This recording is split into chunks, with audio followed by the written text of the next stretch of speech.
Hi everyone, welcome back to my channel. Today I'm going to review Dior's Forever Skin Correct Concealer. The reason being is I had a lot of trouble trying to find the right shade for me. They were very pink or they were too dark, trying to find one bright enough. The other thing I wanted to show is some tips on how to prevent it creasing, and especially with more mature skin like mine, settling into the fine lines. Dior also says this concealer is supposed to offer 24-hour wear and hydration. I live in the desert. I've been using tretinoin for the last month, so my skin is quite dry, so I'm really going to put it to the test with the hydration. The other thing Dior claims their Forever Skin Correct Concealer does is resist all heat and humidity. So I'm going to do a good cardio workout, get a good sweat on, and see how it survives that. I have the Dior Forever Skin Correct in 1N. I thought this was too light for me because I'm used to using this Tarte, which is a lot brighter and almost not yellowy, but it looks yellow next to the Dior, which is so pink. Now, most makeup artists will probably tell me I was doing it completely wrong and I shouldn't be using this. I should only be doing 2 to 3 shades lighter. So I am trying to get used to doing that, but I love a good bright concealer. Now they do have a 00, which is where I'm tempted to go, especially when I'm feeling fairer. But I'm kind of getting used to it. I do kind of like it with my self tanner. I think it's a bit more natural for an everyday look. Now, like I was saying, I found it hard to find one that was bright enough because that's what I was used to. But Dior created the 30 shades in their Dior Forever Skin Correct Concealer to match the 30 shades in their Forever Skin Foundation. And the reason they did that is they're actually designed to be used everywhere. So you don't just have to use it as a brightener under your eyes, which I'm used to doing, creating that really bright area in the middle of my face. This is kind of more a concealer you can use everywhere. So you can use it on your spots, blemishes, wherever you want to use it, areas of redness around your nose without it being, whoa, now I have a big highlighted spot, which isn't what we want to do. So that's kind of their thinking behind it. So you might want to grab yourself 2 of these concealers, one if you like to brighten and one more of a natural skin color. Now Dior does use mineral coated pigments to ensure the color lasts longer, so we're going to put that to the test as well. Okay, so let's get to swatching. I almost think because the Dior Forever colors go so dark, yes, that's great if that's your skin color, but also for us fairer skin girls, if you like to use a cream contour, that might be where you want to go with it. Now, what I'm noticing most with all of the concealers is I do kind of like that they're not too dry and chalky. They are kind of slightly satin on the finish. These are quite pink and cool colored shades. And they do get dark very, very quickly. There aren't that many on the lighter end. So what's funny is when I put these on with my arm down, they're in a completely straight line. When I pick them up, they look like they're completely in a diagonal line. So what's good about this Dior sample palette is I got it free from Sephora. So I want to try all the different colors on my skin and see if I can find a foundation match as well, since they are exactly the same colors as their concealers, because I'm about to run out of my Capture Total, which I love, but they're out of stock in my color. So yes, it's a full coverage concealer, but that doesn't mean you have to go full coverage with it. You can go lighter and heavier in the different areas you want to. One thing I will say is the brush is very big, so trying to get in the under eye makes it very difficult. It also comes out a huge amount if you go like that. So I have tried to be very, very fair with this because it says 24-hour wear. I really want to see what the concealer can do by itself.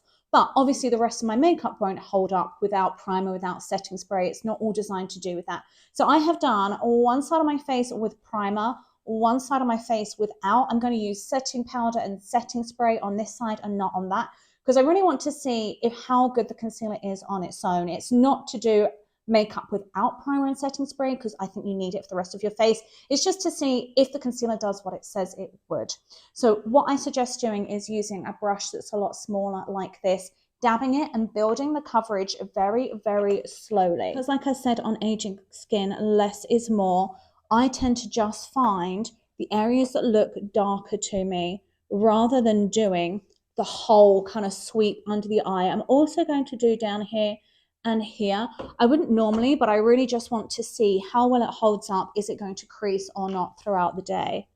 And I'm just going to dab that in with my beauty blender. You could use a concealer brush, use whatever you want to use. Do you see what I mean though? The color for me, I don't find that brightening. I feel like it's a very natural concealer. So if you prefer more of a brightening look, if you're fair like I am, you might want to go straight to the 00. So I'm just going to keep building that until I get it where I want to, because I can still see that that's quite dark and shadowy. And I just feel like I have so much more control when I do it this way. And that's just very quickly before and after, so very, very natural. I really love the creamy texture of this concealer. I think it's really, really lovely. It doesn't dry down too quickly either, so it does give you time to work with it. like it does a good job at hiding under eye circles. I feel like my Tarte is better, but just because I think that's just a brighter colour. You can use it on pigment areas, you can use it on spots, on blemishes. I like it on the under eye circle to brighten. That tends to be really where I use concealer the most. What I love about this concealer though, a lot of concealers I find enhance fine lines rather than helping to conceal them. I do feel like this smooths the complexion. It's not a miracle worker, but it doesn't make it any worse. And there pretty much is no transfer, although I did wash all of my swatches off of. It is really transfer resistant. Maybe a little bit more on that side. And I'm sorry, I scratched my eyeball a few days ago, so they look a little bit red and bloodshot because they're quite sore. So I took a long break from Dior makeup, skincare, all of their products, but they've recently reformulated them to be a lot more natural. So this specific Dior concealer is made of 96% natural ingredients. And like all of their products, which I really like about it, it does have active ingredients. It's not just color. One active ingredient is iris extract, and that's designed to hydrate the skin and maintain hydration. So it just start hydrated. The idea is to stay like that. If you wonder why I'm still talking and I haven't powdered it down, another tip I have, wait for your concealer to dry before you powder it down. Otherwise, all you're going to do is kind of when it's wet, it does kind of make the fine lines worse. You're also going to want to come in and buff out anywhere it's kind of settled in the lines so that when you're pressing powder in, you're not pressing it into the fine lines and making it look worse. You've kind of buffed it out. It also has wild pansy in, which contributes to comfort. I've got to remember not to do both sides of my face. I was only going to do one, wasn't I? It's not going to be a perfect line down the middle, but we'll get it as close as we can. It also has nasturtium extract, which is supposed to revitalize, boost radiance and vitality. And then the last active ingredient is yarrow extract, which is supposed to help the smoothing and brightening effect of their concealer. Okay, so before I get started with my workout, this is the side without the primer or setting spray or setting powder. This is going to be the side with the primer, with the setting powder, with the setting spray. So we'll see how the concealer holds up. I just finished my Peloton 45-minute spin workout. I got nice and sweaty for you so we could really see if this concealer held up to the heat and humidity and sweat or not. In case you don't know, I am a WBFF Pro Diva. I did bodybuilding competitions for years.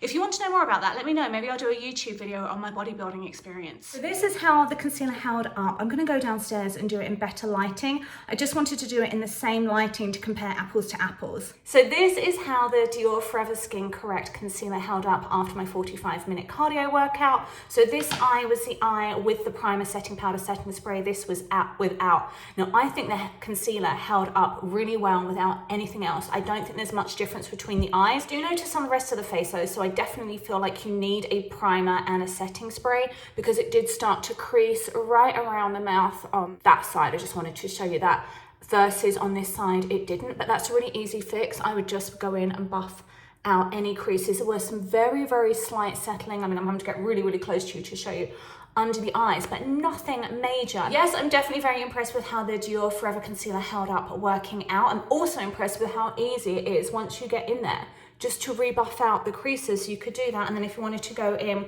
with a little powder puff maybe and just go in and really, I haven't even got any powder on here, but just really kind of like press out anything that kind of creased and you're good to go again. So really, really easy to freshen it up as well. Now there are other ways you can use the concealer, and I just did one accidentally off camera. I don't know if you can tell the before or after, but I'm going to do another layer of it. I'll make it even brighter. So you can use it to open up the eyes. You can use it under the eyebrow. You can use it in the corner of the eyes. You can use it on the eyelid.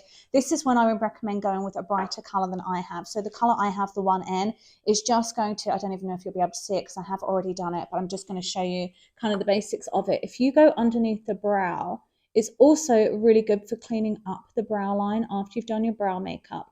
This is why I would like a brighter color, but this actually works well as a very natural everyday color.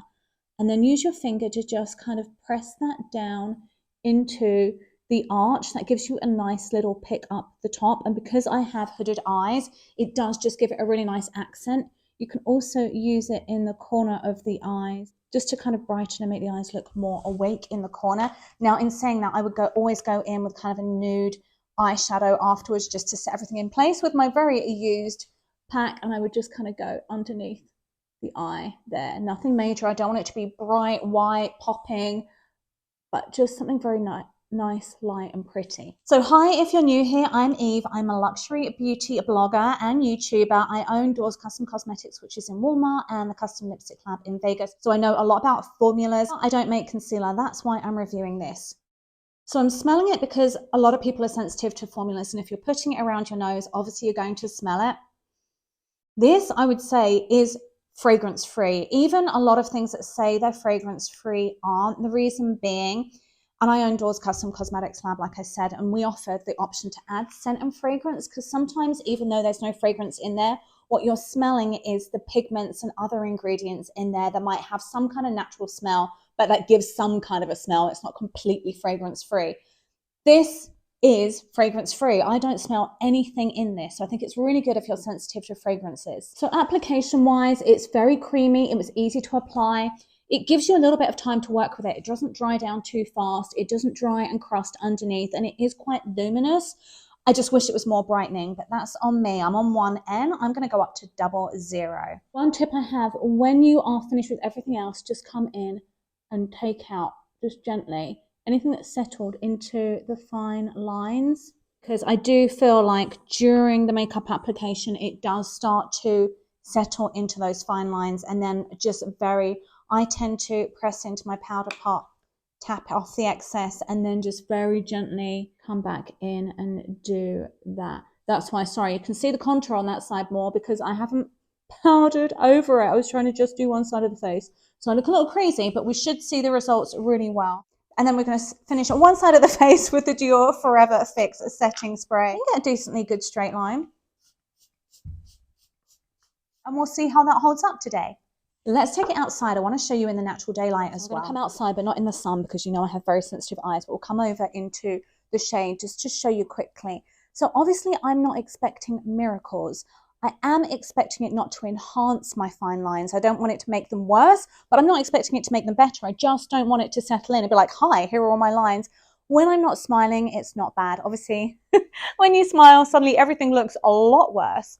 But it's actually quite a pretty concealer that's very, very natural if you don't want that full face beat. Okay, let's see how it lasts today. Okay, so I was really tempted to touch up my makeup before coming back on camera, but I wanted to show you how my makeup wore over the course of the day. I did add more eyeliner because that wore off just because I've been streaming all day. So how were the results versus what I expected?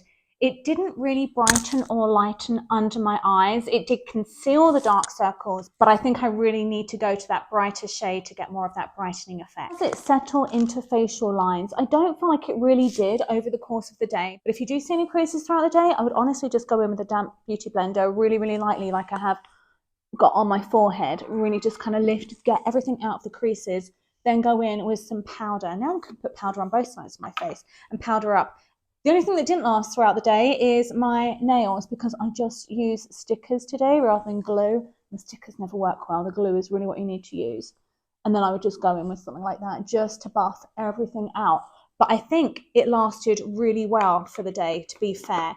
What I will say is I didn't notice a difference between the side with the primer and the setting spray and the side I didn't use it on. Actually, I didn't notice much of a difference on my entire face with how it wore. And that was 3 separate products. That was primer, setting powder, and setting spray for it. So for it to not really make a difference, save yourself some time in the morning. I also don't feel like it really cracked or creased throughout the day. I feel like that kept really well. So besides it not settling in fine lines, I don't feel like there was really any cracking or creasing, which is really good, because sometimes at the end of the evening as the night goes on, especially if your skin gets more dehydrated, because the hydration's staying there, it's really not cracking or creasing. The only thing I noticed is some transference of my eyeliner. Is Dior concealer worth the money? Am I going to be rebuying it? It is an expensive concealer. It's $40.